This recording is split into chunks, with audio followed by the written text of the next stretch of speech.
और आज हमारे लिए प्रसन्नता का दिन है कि भारतीय जनता पार्टी के परिवार में दिल्ली के एक बहुत ही महत्वपूर्ण और कद्दावर नेता श्री कैलाश गहलोत जी भारतीय जनता पार्टी की सदस्यता ले रहे हैं और हमारे परिवार में शामिल हो रहे हैं। आप सब लोग दिल्ली के हमारे प्रभारी सांसद आदरणीय पांडा जी, दिल्ली के प्रदेश अध्यक्ष श्री सचदेवा जी, एलओपी श्री विजेंद्र गुप्ता जी, और आज ही भारतीय जनता पार्टी के इस बड़े परिवार में शामिल होने वाले अपने दिल्ली के पूर्व मंत्री, आज मैं पूर्व मंत्री कहूँगा, होम विभाग, होम डिपार्टमेंट और परिवहन मंत्रालय आप देख रहे थे, श्री कैलाश गहलोत जी। इस अवसर पर एक बहुत ही एक दिल्ली की राजनीति में कह सकता हूँ टर्निंग पॉइंट ये आज माना जाएगा कि एक दिल्ली में एक वरिष्ठ सरकार के मंत्री भारतीय जनता पार्टी में अब शामिल हुए हैं। मैं ये कह सकता हूँ कि जब भी कोई व्यक्ति पहली बार राजनीतिक क्षेत्र में किसी पार्टी में ज्वाइन करता है तो सब पार्टियों का अपना बाह्य आवरण होता है, उसी को देख करके ही शायद ज्वाइन करता होगा। आप एक हाईकोर्ट में एक बहुत ही सुलझे हुए वकील के नाते से आपका पिछला इतिहास रहा है, तो आम आदमी पार्टी को देख करके ज्वाइन किया होगा। लेकिन जब कोई पार्टी, कोई राजनीतिक क्षेत्र में सक्रिय व्यक्ति हो जाता है तब वो आंतरिक व्यवस्थाओं की तुलना करता है। निश्चित रूप से आपने भारतीय जनता पार्टी की आंतरिक व्यवस्था, आम आदमी पार्टी की आंतरिक व्यवस्था, उसकी तुलना की होगी।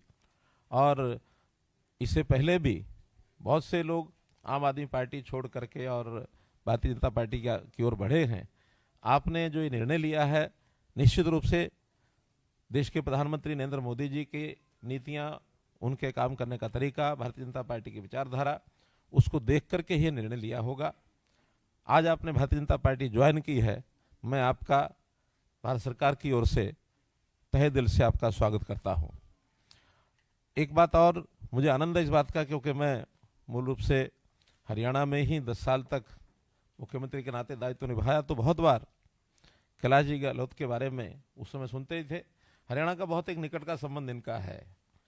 वैसे देखा जाए तो नजफगढ़ से आप विधायक हैं। नजफगढ़ ज्योग्राफिकली भले दिल्ली का हिस्सा है, लेकिन बाकी सब चीज़ों को लेकर के वो हरियाणा का हिस्सा है। तो हरियाणा के नाते से आपके जो संबंध वहाँ के हैं, उस नाते से आप अच्छी प्रकार से भारतीय जनता पार्टी को पिछले 10 साल में काम करने का तरीका समझा होगा। केंद्र में भी हमारी पार्टी जो चल रही है, इन सब बातों को ध्यान में रखते हुए आपका योगदान दिल्ली में अब जो चुनाव आ रहे हैं, निश्चित रूप से दिल्ली में हम भारतीय जनता पार्टी के नाते सरकार बनाएंगे, ये एक हमको पूरी उम्मीद जगी है कि इस नाते से हम आगे बढ़ेंगे। पुनः आपका बहुत बहुत स्वागत, बहुत बहुत धन्यवाद।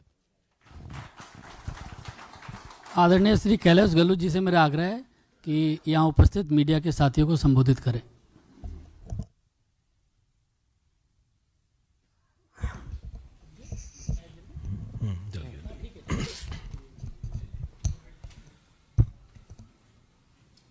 हमारे बीच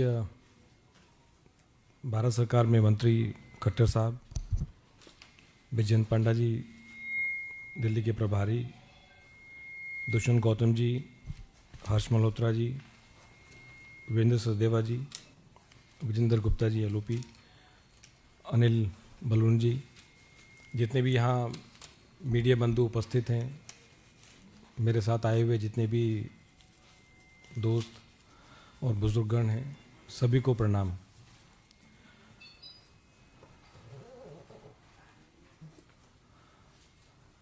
आम आदमी पार्टी छोड़कर बीजेपी की मेंबरशिप ग्रहण की खट्टर साहब की प्रेजेंस में, और मैं कह सकता हूं कि मेरे लिए ये कोई आसान कदम नहीं था।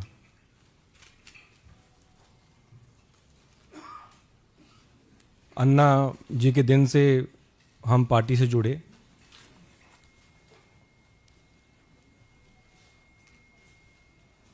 और लगातार दिल्ली वासियों के लिए काम करते आए, एज ए एमएलए भी और एज ए मिनिस्टर भी।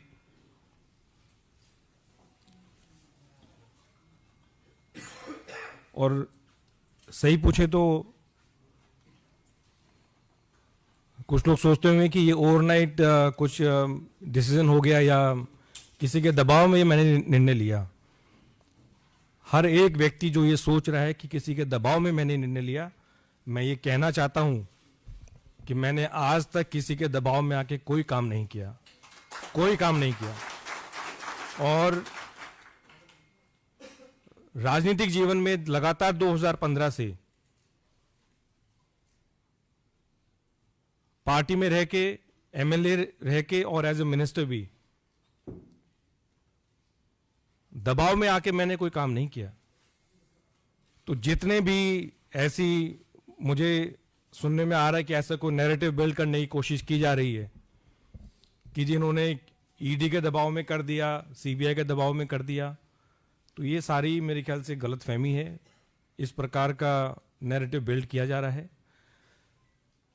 और ये कोई एक दिन का निर्णय नहीं है। मैं तो पेशे से वकील हूं, वकालत छोड़ के हम आम आदमी पार्टी से जुड़े अन्ना जी के टाइम से, और मेरे ख्याल से केवल मैं नहीं था, हजारों लाखों कार्यकर्ता लोगों ने अपनी नौकरी छोड़ी, अपना काम छोड़ा और एक विचारधारा से जुड़े, एक पार्टी से जुड़े क्योंकि उन्होंने उस पार्टी में एक उम्मीद देखी, एक व्यक्ति में उनको उम्मीद दिखी। उस विचारधारा से वो जुड़े और मैं भी जुड़ा और लगातार दिल्ली वासियों की सेवा करने के मकसद से मैं जुड़ा पार्टी में। राजनीति करने का मेरा और कोई मकसद नहीं था, लेकिन केवल अगर कोई मकसद था तो सिर्फ लोगों की सेवा करना और दिल्ली का हम किस प्रकार से विकास कर सकें, उस मकसद के लिए हम जुड़े।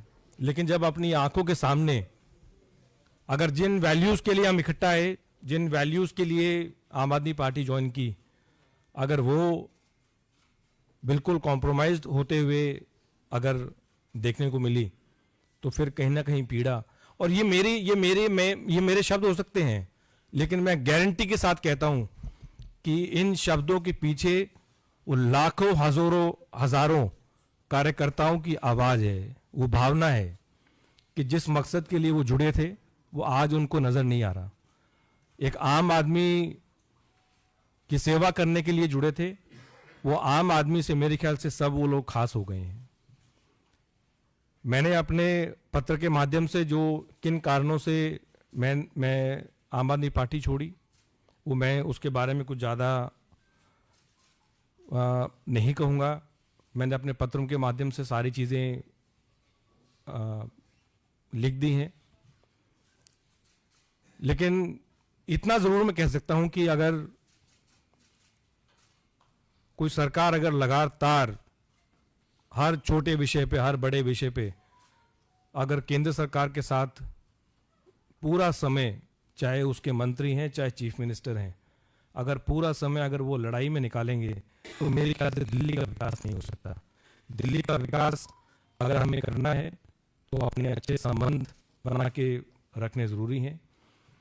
मेरा जितना समय एज ए मिनिस्टर निकला, जितने भी विभाग रहे, मुख्य रूप से आज भी मुझे एज ए ट्रांसपोर्ट मिनिस्टर ही जाना जाता है, और जितना भी मुझे मौका मिला मैंने पूरी कोशिश की कि चाहे वो केंद्र सरकार है चाहे एलजी से है, क्योंकि हमारा मकसद दिल्ली वासियों के लिए काम करने का था। हमारे पॉलिटिकल एम्बिशंस को आगे रखने का नहीं था, अपने पर्सनल एम्बिशंस को आगे रखने का नहीं था। मेरे ख्याल से जितने भी लोग आम आदमी पार्टी में जुड़े, उनका मकसद अपना कि किसी चीज की वजह से अब मैं जो चाहता हूं वो ऊपर हो, वो मकसद नहीं था। लोगों का काम करने का मकसद केवल था।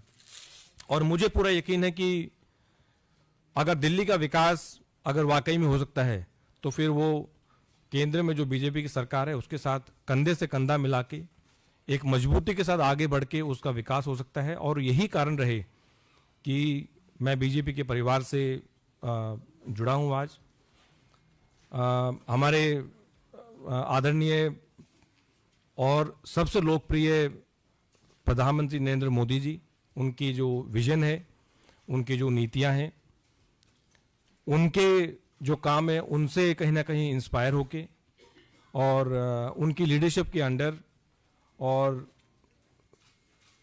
आदरणीय अमित शाह जी, हमारे जो पार्टी के प्रेसिडेंट हैं, नड्डा जी, जितने भी और सीनियर लीडर्स हैं, मैं समझता हूँ उनकी गाइडेंस के अंडर मैं काम करता रहूँगा। पहले भी काम करता रहा हूँ और एक चीज़ की गारंटी देता हूँ कि जो भी मुझे रिस्पॉन्सिबिलिटी दी जाएगी उसको मैं पूरी ईमानदारी के साथ निभाऊंगा। और मेरा मकसद, मैं फिर रिपीट कर रहा हूँ, मेरा मकसद केवल राजनीति में, मैंने जब प्रैक्टिस छोड़ के जब राजनीति ज्वाइन की तब भी मेरा मकसद था कि लोगों के लिए, दिल्ली वासियों के लिए और देशवासियों के लिए कैसे काम किया जाए।